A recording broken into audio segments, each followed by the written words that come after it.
Kisah Raja Airlangga dan Leak calon arang bagian 4. Penyucian Rangda Jirah calon arang. Sepanjang perjalanan pendeta itu masih melihat sisa-sisa keganasan Ki Rangda. Pada malam harinya saat rembulan bersinar, sampailah Empu Barada di rumah Ki Rangda. Ki Rangda, Ratna Manggali dan Baula sudah menanti di depan rumah, menyambut tamu agung mereka.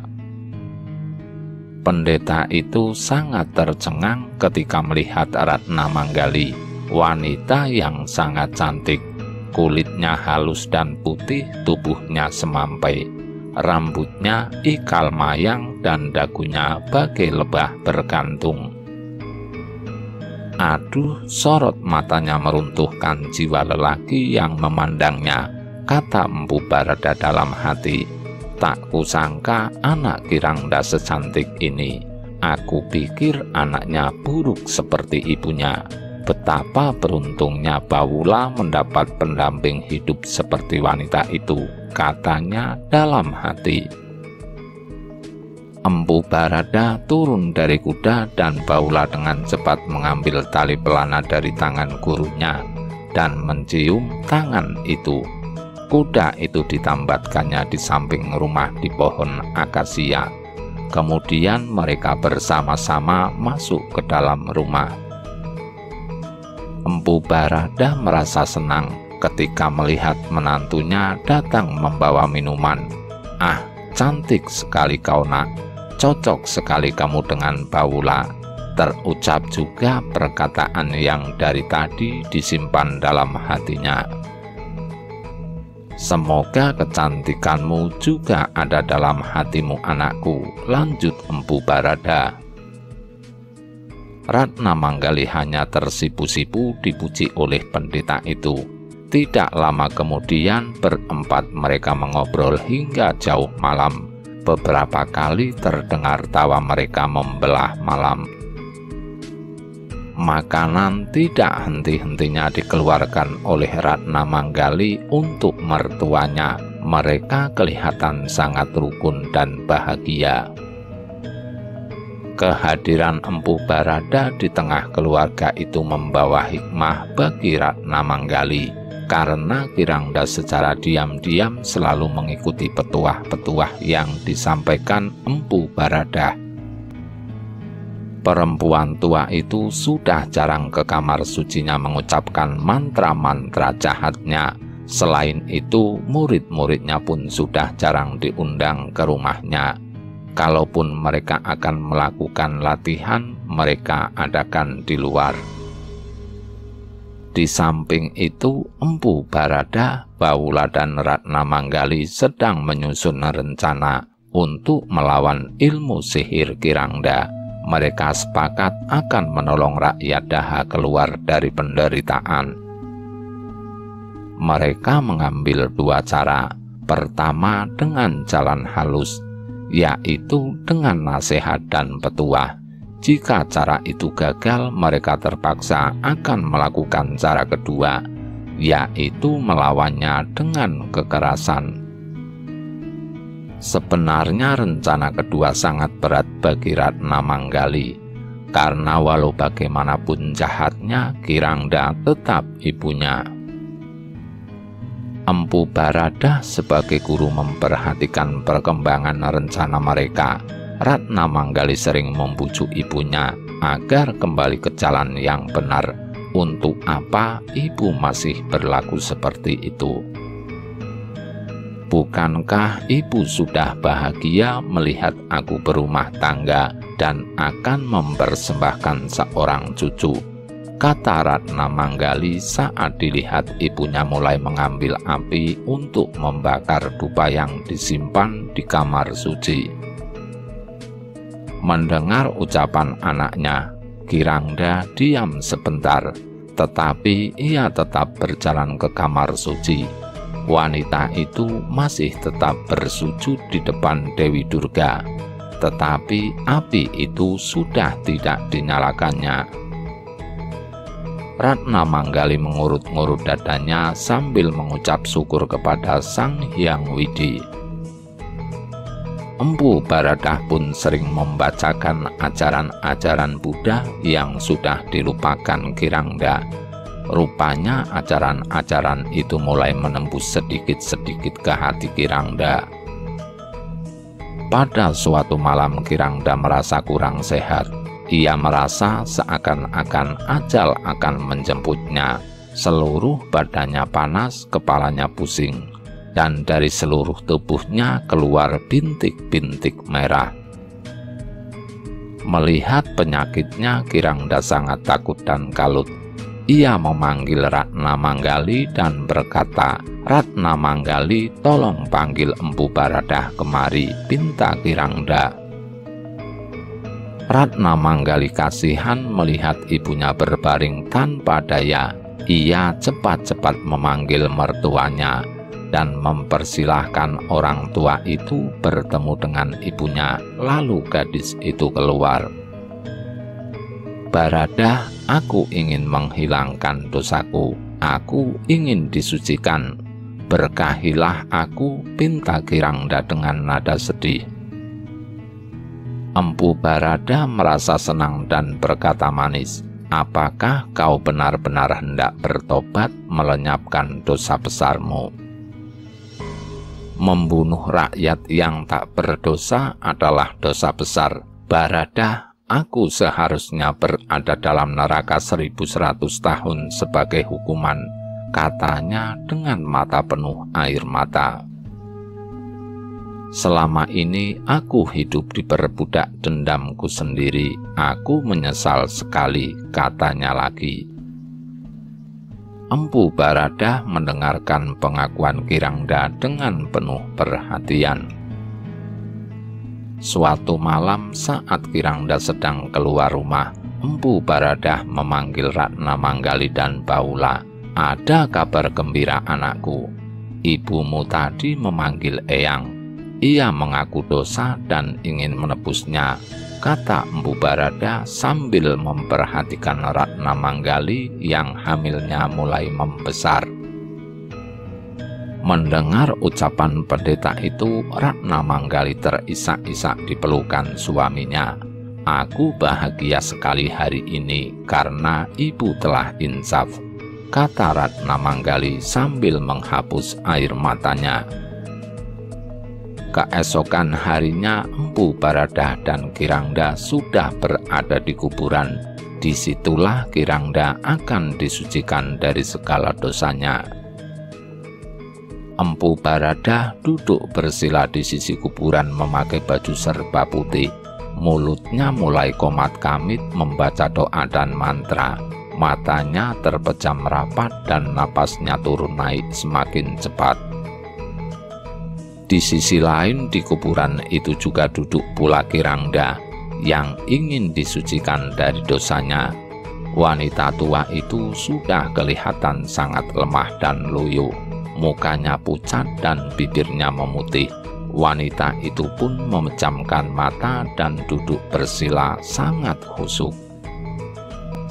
Pada saat penyucian akan dilakukan, Empu Baradah mengangkat tangan dan membaca doa yang semakin lama semakin keras.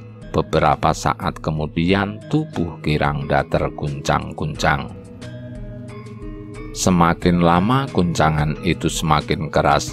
Tubuh yang tadinya sudah lemah tanpa tenaga itu tiba saja melompat terpental. Ketika menginjakkan kaki di bumi lagi, tubuh itu sudah berubah bentuk.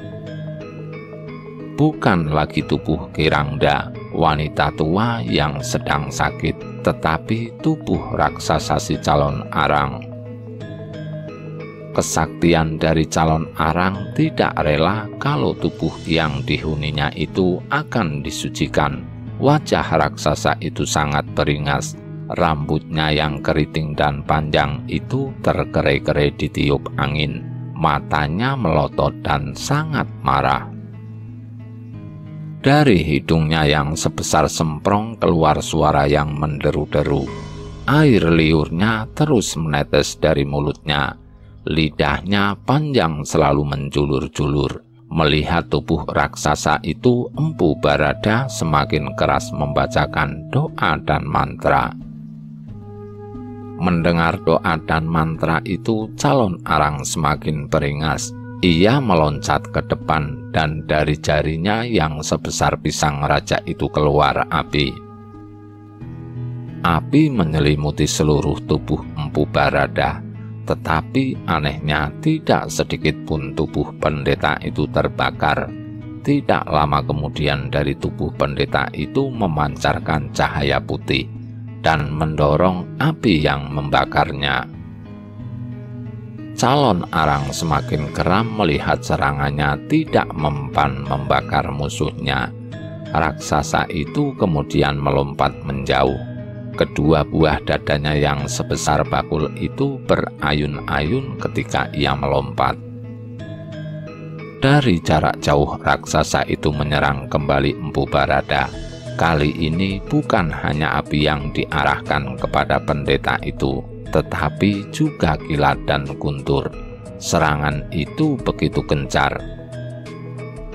Mendapat serangan yang bertubi-tubi itu, tubuh Empu Baradah yang masih tetap bersila dan mengheningkan cipta itu terguncang beberapa kali. Akan tetapi tubuh pendeta suci itu tidak hangus. Bahkan dari tubuh itu kembali keluar sinar putih yang menyelimuti seluruh tubuhnya. Malah tubuh itu terangkat perlahan-lahan ke atas dan menuju tempat calon arang berdiri. Calon arang semakin ganas saat melihat musuhnya maju. Teriakannya sangat keras membelah bumi. Kilat dan guntur yang dilemparkan ke arah lelaki itu lenyap ditelan sinar yang keluar dari tubuh Empu Barada. Jarak keduanya makin lama makin dekat. Ketika tinggal 1 meter lagi, tiba-tiba terdengar ledakan yang dahsyat sekali. Blar-blar, bunyi yang menggelegar itu mengejutkan penduduk. Mereka pikir ada gempa bumi. Saat itu calon arang terpental jauh dan tubuhnya terjungkir.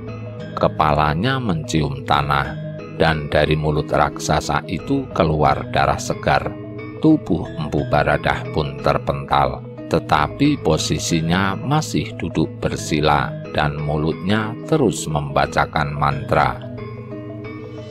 Calon arang bertambah sangar, wajahnya semakin ganas. Matanya melotot menatap Empu Barada. "Mati kau pendeta busuk," serunya. Suaranya berteriak keras sambil menyerang dengan gumpalan api bertubi-tubi. Orang tua itu menghindar. Gumpalan api itu mengenai pohon beringin. Saat itu juga pohon itu hangus. Serangan selanjutnya mengenai gunung-gunung runtuh menjadi batu. Seluruh binatang, anjing, kijang, kera berlari berhamburan, pohon-pohon jatuh saling bertindihan. Melihat calon arang semakin ganas, akhirnya Empu Barada tidak dapat tinggal diam lagi. Diserangnya calon arang dengan aji-ajinya yang sangat ampuh. Pendeta itu kembali beryoga membacakan mantra. Setelah itu pandangan Empu Barada pun mengeluarkan api. Api bertemu api mengadu kekuatan. Tubuh Empu Barada bergetar menahan kekuatan yang dilancarkan calon arang. Raksasa itu pun mulai oleng menahan kekuatan yang dikeluarkan Empu Barada. Kekuatan putih bertemu dengan kekuatan hitam saling bertahan. Bumi kembali berguncang dan terdengar bunyi yang menggelegar. Blar, blar, blar. Rakyat berteriak mendengar suara itu. Mereka berhamburan lari menjauhi tempat pertempuran. Ketika bunyi menggelegar yang paling dahsyat terdengar lagi, calon arang kalah. Raksasa itu pun hangus terbakar, mati tanpa mayat menjadi abu. abu yang masih menumpuk itu diambil Empu Baradah dan diletakkan di kain putih. Kemudian abu itu dihidupkan kembali oleh Empu Baradah. Dari abu itu keluarlah tubuh Kirangda. Kirangda masih kelihatan pucat, sama seperti saat ingin menebus dosa. Dengan suara lirih Kirangda minta dimusnahkan. "Aku malu masih hidup. Teruskan, bunuhlah aku," seru Kirangda. "Aku malu, aku harus menebus dosaku." Lanjutnya dengan tubuhnya semakin lunglai dari mulutnya keluar darah segar. "Aku tidak tega Rangda, kau adalah besanku," kata Empu Baradah dengan lembut. "Kalau kamu tidak membunuhku, berarti kamu tidak membantu aku menuju kesucian," seru Kirangda lagi. Melihat wanita itu ingin menuju kesucian, Empu Baradah membacakan doa dan mantra kembali. Mulutnya komat kamit dan matanya kembali terpejam. Beberapa saat kemudian pendeta itu berkata, "Demi ketentramanmu dan ketentraman rakyat semua, akan kulakukan juga penyucian ini," kata pendeta itu. Setelah berkata begitu, kembali tubuh Empu Baradah mengeluarkan cahaya, dan cahaya itu terus melebar dan meraih tubuh Kirangda yang sudah tidak berdaya. Hanya beberapa saat terdengar kembali bunyi menggelegar. Saat itu pula tubuh Kirangda melemas dan jatuh ke tanah.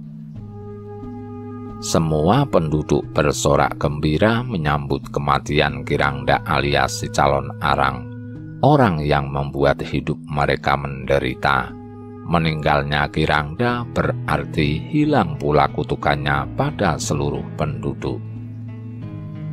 Pada saat itu juga tanah yang gersang tiba-tiba kembali subur. Hujan turun menyirami tanah yang gersang, padi-padi kembali menghijau, dan rumput terhampar bagai permadani. Penyakit pun lenyap seketika seakan ditelan bumi. Ratna Manggali masih bermuram durja mengingat kematian ibunya. Meskipun ia bahagia juga melihat rakyat kembali hidup dalam kemakmuran.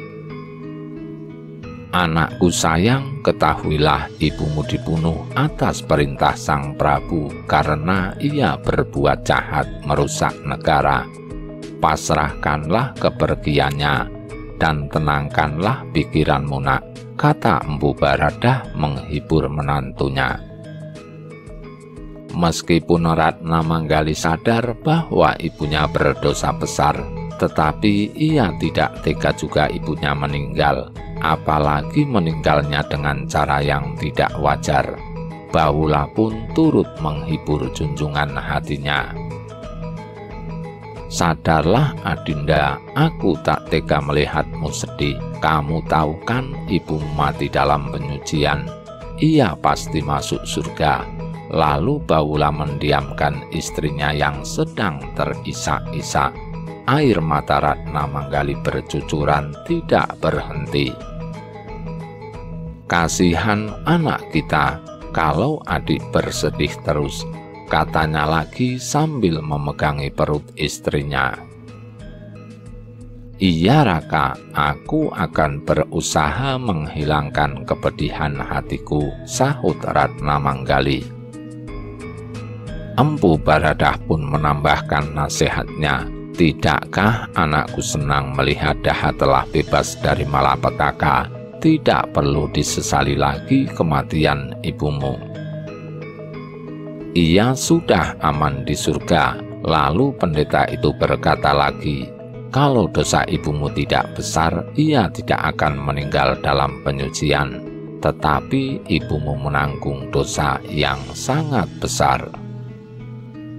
Itulah sebabnya Sang Hyang Widi memanggilnya. Relakanlah, ia sekarang sudah ada di sisi Yang Maha Kuasa." Mendengar nasihat dari kedua orang yang sangat disayanginya, Ratna Manggali cukup terhibur. "Iya, aku rela. Aku serahkan ibu pada Yang Maha Adil," katanya dalam isak tangisnya, dan ditariknya napas yang agak panjang. Terasa ia ingin melepaskan beban yang berat yang menindihnya selama ini. Setelah tahu Kirangda mengadakan penyucian, banyak murid Kirangda yang tersebar di desa-desa datang kepada Empu Barada untuk disucikan. Menghadapi penebusan dosa ini, Empu Barada sangat bahagia. Ia mengajak semua murid Kirangda ke kuburan, dan disitulah mereka disucikan bersama-sama dengan menato lidah mereka. Tato itu dipercaya dapat menangkal ilmu sihir yang pernah mereka miliki. Matinya calon arang dan seluruh muridnya insaf kembali ke jalan yang benar, dan jirah desa Didaha kembali aman dan tentram. Raja Daha mendengar pula tentang penyucian diri Kirangda dan kematiannya. Ia juga mendapat laporan bahwa murid-murid raksasa itu telah menyucikan diri. Sebagai raja, ia sangat gembira mendengar semua kabar itu. Negarinya akan kembali aman, damai dan makmur seperti dulu. Bersama dengan Jayabaya, Jayasabha, dan Patih Widurawacana, mereka menuju Jirah berbelasungkawa atas kematian Kirangda. Hari masih remang-remang karena kabut masih tebal ketika rombongan raja keluar dari pintu gerbang istana. Sepanjang perjalanan, Raja Daha diberi penghormatan. Semua rakyat menundukkan kepala ketika berpapasan dengan rombongan itu. Desa-desa yang dilalui rombongan raja sudah kelihatan hijau kembali. Padahal kemarin masih gersang, tandus, dan korban di mana-mana. Akan tetapi di beberapa tempat masih terlihat beberapa kerusakan di sana-sini. Aku harus cepat membangun kembali negeri ini. Rakyatku harus sejahtera kembali tanpa suatu penderitaan, pikir raja. Sesampai di Jirah, rombongan raja disambut oleh Empu Barada. Beliau mengundang Empu Barada, Bawula, dan Ratna Manggali ke istana. Suatu kehormatan bagi kerajaan Daha jika Eyang, Bawula, dan Ratna Manggali datang ke istana, pinta raja. Empu Barada menyambut kebaikan hati raja itu. Begitu juga Bawula dan Ratna Manggali. "Kami pasti akan berkunjung ke istana tuanku," kata Bawula dengan suara sopan. Akhirnya mereka berjabat tangan. Sebelum pulang, Empu Barada meminta kembali agar Raja Daha mengadakan upacara puja wali kembali. Raja itu sangat senang mendengar saran pendeta itu. Raja mengundang ketiga orang itu menghadiri upacara keagamaan itu dan melaksanakannya bersama-sama mereka di istana. Raja menarik napas panjang. Dadanya sudah lega kembali. Itu pertanda penderitaan yang selama ini menghantuinya sudah hilang terbang. Setelah bercakap-cakap sebentar, rombongan kembali ke Daha. Sesudah rombongan Raja Daha sampai kembali di pintu gerbang istana, gamelan pun kembali terdengar. Gong dan genta bersahut-sahutan menyambut rombongan berkuda masuk kembali ke dalam istana. Jayabaya dan Jayasabha mengumpulkan rakyat yang mengungsi di kerajaan beberapa hari. "Wahai rakyatku yang budiman, sekarang kembalilah ke rumah kalian masing-masing. Negeri kita sudah aman lagi. Wabah penyakit sudah punah dan kemarau pun sudah pergi," kata anak raja itu dengan suara lantang. "Lusa kita akan mengadakan upacara puja wali. Kami mengharapkan seluruh rakyat mengikutinya, kata Jayasabha lagi. Mendengar berita baik itu, seluruh rakyat bersorak-sorak. Mereka menari-nari. Setelah itu mereka pulang menuju rumah mereka masing-masing.